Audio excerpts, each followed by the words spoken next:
We're back. Subscriber die. Week 3 of Universe Mode. Week 3 of Universe Modes. We're back. On the build to Backlash. We continue with Raw. And let's just jump into it. Like, subscribe, whatever. Okay, show opens up. Jordan Grace comes out, making her debut. She has a mic and says, "It's a shame that I couldn't get here earlier to participate in the Women's US Championship tournament, but I'm glad to announce that I will be not venturing, what the fuck, entering into the Women's Money in the Bank qualifiers. And I look forward to winning and becoming the new Women's World Champion." She gets cut off by a Stephanie Vaquer's theme song. Stephanie's debut. She comes out and says, "You're so confident in your abilities. How do you know that it's not going to be me who goes on to win Money in the Bank? I am here to announce that I will also be in the tournament, and I will win the entire thing." They have a stare down as the segment ends. Rhea versus Chelsea in the Women's U.S. Championship tournament. Crowned the first ever U.S. Women's Champion. Rhea Ripley wins. She goes to the finals. All right. Backstage, Kaiser goes up to Gunther. He says, "Really? That man again? You still can't get rid of him? Even after you went back home to find yourself? Look, I don't know what you need to do to clear your mind. Do it. Now. You're on the verge of becoming the greatest world champion in the history of the WWE. We can't let this reign come to an end because of one pest. You're right, I can't lose, but he has my number. I know what I have to do. It won't be pretty. Are you joining me?" Yes. All right. Backstage, Chelsea is throwing a fit after losing her chance to become the first ever Women's United States Champion. Piper's trying to calm her down. That's when Piper says, "Forget the women's U.S. Women's Championship. Money in the Bank is a few weeks away. You could become a world champion instead." Chelsea realizes this and says, "Okay, let's start training. We have a lot of work to do." All right. Then we see Heyman walking into Punk's locker room. "I'm here. What did you want to talk about?"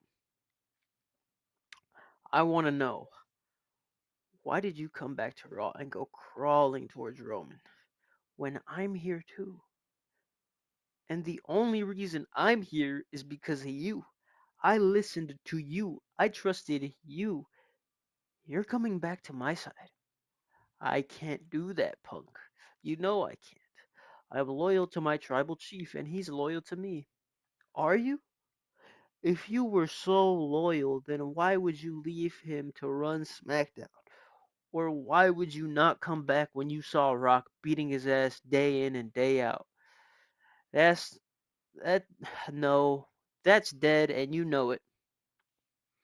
It's me and you against the world.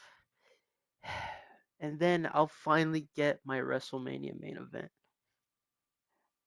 Now, go out there and let him know." All right. Theory versus Braun Strowman. Theory wins with a roll up.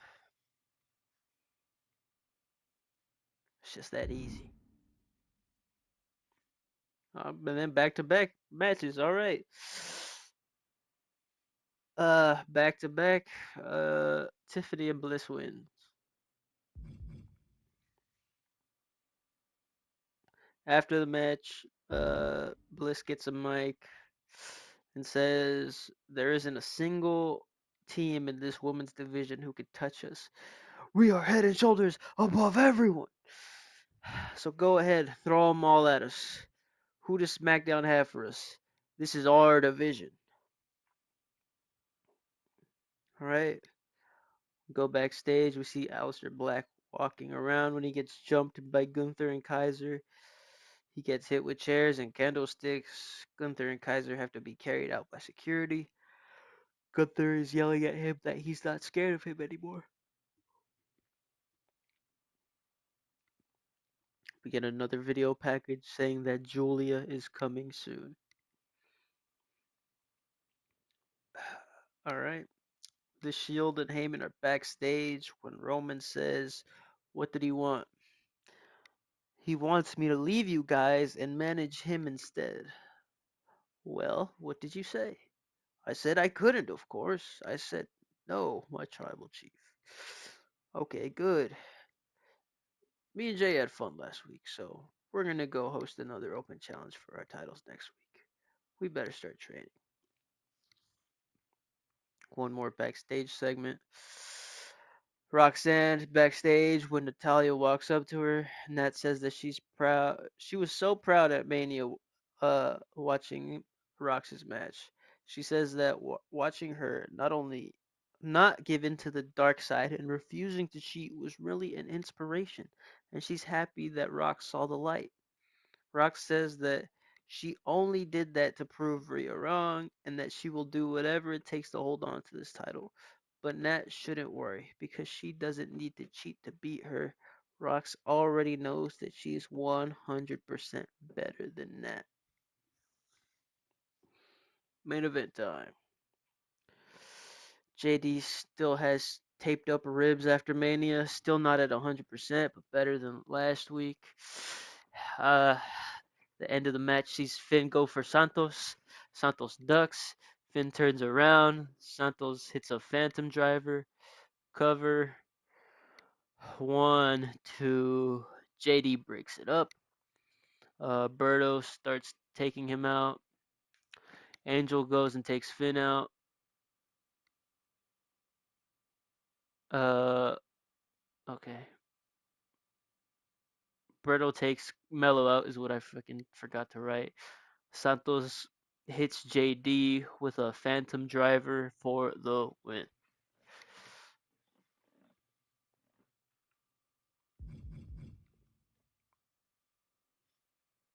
Yeah, 7 minutes. We're cruising by these, man. We're cruising. All right. Welcome to SmackDown. SmackDown. Uh, d- Woo! Final Testament opens the show and speaks about the showcase the authors of Pain are about to put on. Cody Rhodes then comes out and complains about AOP getting involved in his match last week. Ricochet tells Cody that he is just using excuses for why he failed to win. Cody says we all saw what happened and that he had the match won before AOP got on the apron. Cross says, "Enough of this. I know the New Day are back there waiting in anticipation to see the best tag team in WWE today, what they have to offer. So could we table this for later?" Cody then walks to the back. AOP taking on Apollo and Carlito. AOP win in like 2 minutes.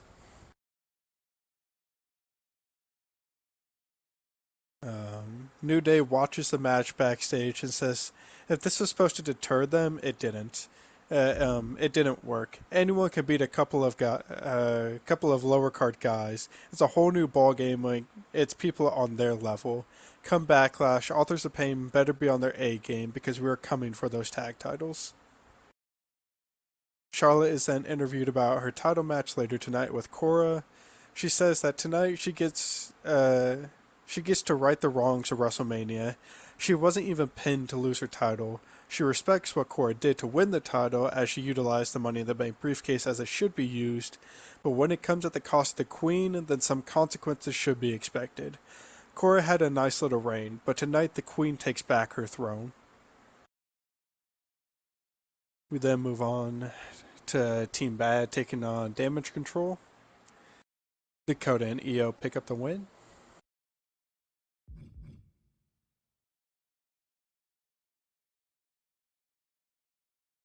Uh, Dakota and Io come backstage and celebrate another win with the rest of Damage Control. They speak about now being set to avenge their loss at WrestleMania and finally bring some tag gold back to Damage Control. We then see AJ Styles walking around backstage when Ethan Page confronts him. Ethan tries to hype Styles up.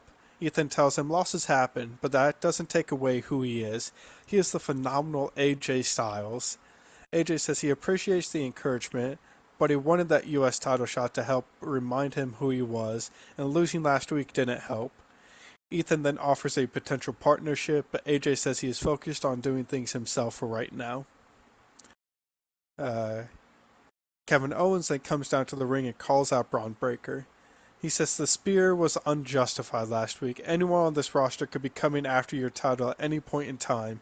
Why did you get so upset about me earning a title shot?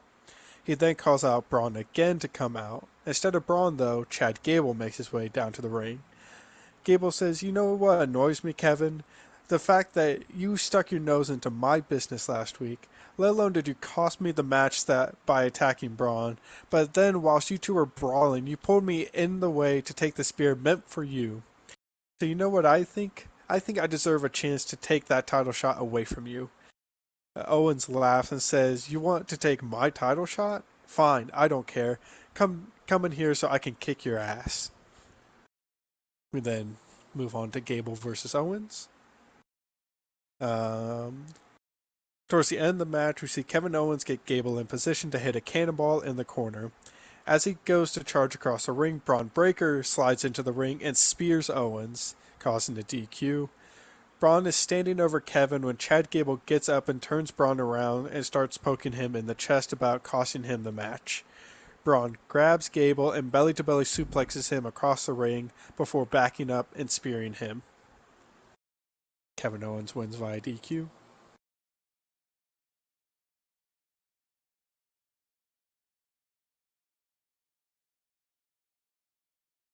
Seth Rollins and Sami Zayn confront one another backstage about going toe to toe next week. Seth says, "Sami, I understand you want your title rematch, but you have to understand that I cannot just let Drew get away with winning our match the way he did."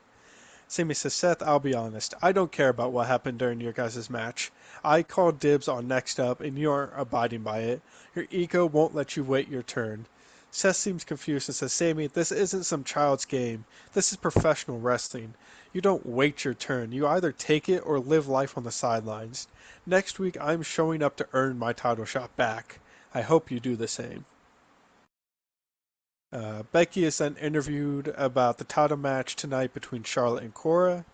Becky says that she feels like she deserves the title shot because she was the one who got screwed over by that brat at WrestleMania, not Charlotte. But she's going to. Cora then charges into frame and attacks Becky, throws her against anything that's around. Cora then collects herself and heads down towards the ring with her title around her shoulder. Um, Then we move into the main event, Cora versus Charlotte. Cora is proving herself to be quite a credible champion throughout this match. Charlotte came in with a bit of an ego, expecting an easy matchup, but the deeper into this match they get, the more Charlotte is seemingly have to work to even attempt to put Cora away.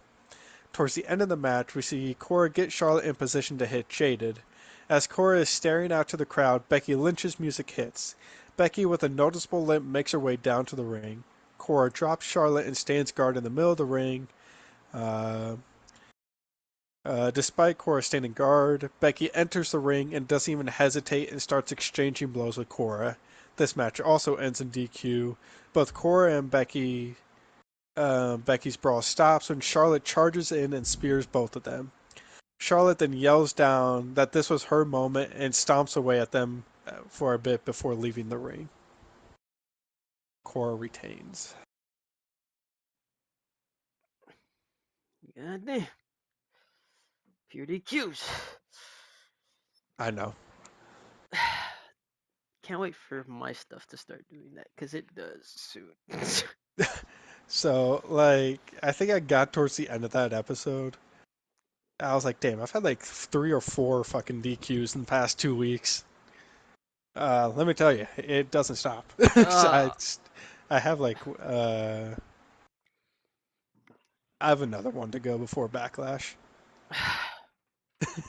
well, Listen, it is what I am doing is fucking Attitude Era wrestling. It's cinema. Everything ends in DQ. It's all story based.